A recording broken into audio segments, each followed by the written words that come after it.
이번 주제는 웹 3.0의 새로운 해법, 블록체인으로 해결한다 라는 제목으로 현재 웹 2.0의 한계와 문제점에 대해 이더리움의 공동 설립자인 개빈 우드가 작성한 글입니다. 개빈 우드는 오늘날 웹의 문제점에 대해 한마디로 큰 I라고 표현하면서 잘하지 못하고 늙기만 했다 라는 이야기를 했습니다. 온라인을 구축하는 기술이 빠르게 발전함에 따라서 먼저 세계의 경제가 온라인화되었고 자연스럽게 다른 사회 구조도 온라인화되었다는 이야기를 하고 있습니다. 그에 따라서 사회 구조적으로 발생했었던 문제들이 온라인상에서도 동일하게 발생하고 있다고 말하고 있습니다. 그러면서 현재 웹 2.0의 한계와 문제점에 대해서 언급을 하고 있는데요. 우리에게 다양한 서비스를 제공하는 거대 기업들에게 악의가 있는 것은 아니겠지만 그렇다고 공동의 선이나 또는 원칙을 두고 의사결정을 하는 것 또한 아니라는 우려를 하고 있습니다. 우리는 평소 그들을 우리에게 편의를 제공해주는 존재라면서 신뢰하고 있는 편이지만 몇 가지 사례를 들어보면 과연 신뢰할 수 있느냐 하는 의문이 들기도 합니다. 먼저 2010년에 있었던 일입니다.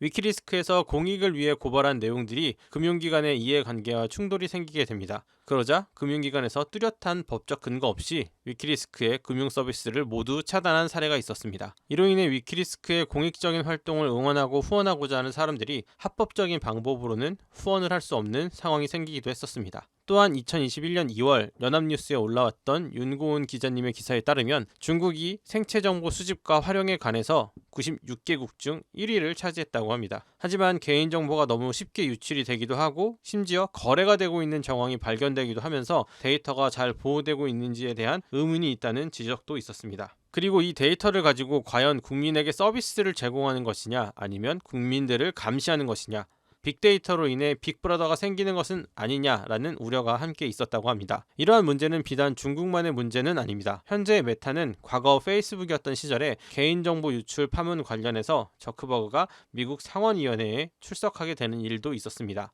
또한 금융기관이나 기업에서 개인정보가 유출되었다는 뉴스는 이미 크게 놀라지 않을 정도로 심심치 않게 발생하고 있습니다. 이와 같이 거대 기업이나 집단이 데이터를 수집하고 관리하는 중앙집권화된 시스템은 자신들의 이해관계에 따라서 우리의 정보를 활용하기도 하고 또 마음대로 접근을 차단할 수 있기도 합니다. 그리고 이러한 시스템은 기업이나 집단의 이익과 관련되는 사건이 발생하게 될 때 본인들의 이익에만 부합하게 운영을 하는 사례들이 많이 있었습니다. 그런데 아이러니하게도 그로 인해서 발생했던 부작용들의 피해는 사용자가 감당하고 있다는 조금 불편한 현실이 존재하고 있습니다.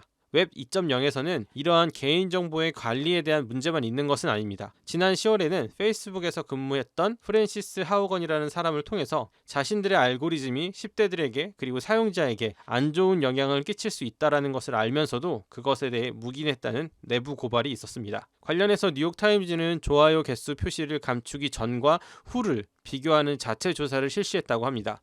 결과는 좋아요 개수 표시를 감추고 난 뒤에 나쁜 광고들의 확산 속도가 훨씬 늦어졌으며 노출 빈도 또한 줄어들었다고 합니다. 이러한 결과를 근거로 좋아요나 공유하기가 실제 취지와는 다르게 사용되고 있는 것 아니냐는 의견을 발표하기도 했습니다. 이뿐 아니라 유튜브의 추천 알고리즘 관련하여 사용자가 원하는 내용의 컨텐츠 위주로 노출이 반복되게 되면서 편향성을 부추긴다는 우려의 목소리도 있었습니다. 이러한 문제들을 통해서 웹 2.0에서 데이터의 주권 또는 운영 권한 등이 중앙 집권화되었을 때 어떠한 문제가 발생할 수 있는지에 대해 나누었던 기사였습니다.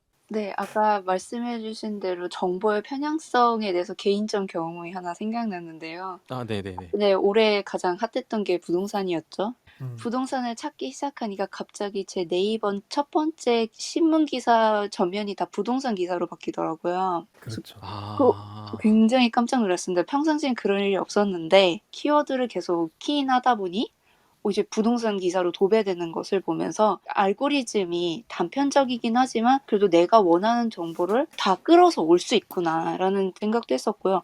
한편은 편리하면서도 이게 내가 진짜 원하는 건가라는 생각도 좀 들었어요. 이게 아까 말씀해 주셨듯이 저희가 기업의 이익 창출을 무시할 수는 없고 탈중화를 진행을 하더라도 기업의 기술이 없이는 일반 개인들은 사용을 할 수가 없어서 결국에는 탈중화 방향으로 가더라도 어쩔 수 없이 기업의 플랫폼 위에 있지 않을까라는 생각을 했어요. 저도 한 가지 좀 보태서 이야기를 드리자면 기술이 발전되고 사회가 발전된 사회일수록 지금 과거보다는 지금 이제 경제적으로 더 넉넉한 상황이 되는 건 맞잖아요. 전체 평균적으로 봤을 때. 근데 가장 큰 딜레마가 사회적으로 우리 전 지구적인 고민들인데 먹거리들은 전체적으로 더 올라갔는데 문제는 이게 왜곡이 되고 있다는 거죠.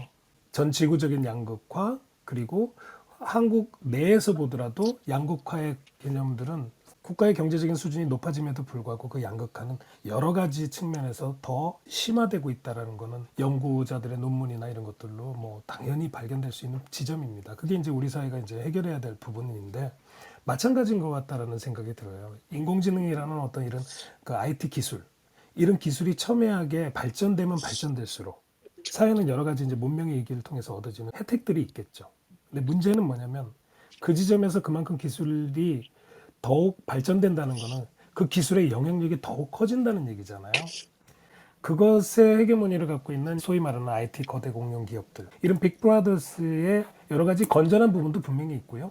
그렇지만 그렇지 않은 부분들도 우리가 간과해서는 안 되고 상당히 중심에서 봐야겠다. 근데 이제 가장 중요한 문제는 그 기업이 추구하는 그 이익이라는 것이 인공지능 수준 이상의 기술들이 계속 거기에 접목이 되면서 그 영향력은 뭐 우리가 생각하기 어려울 정도의 영향력이 대단히 있는 거죠.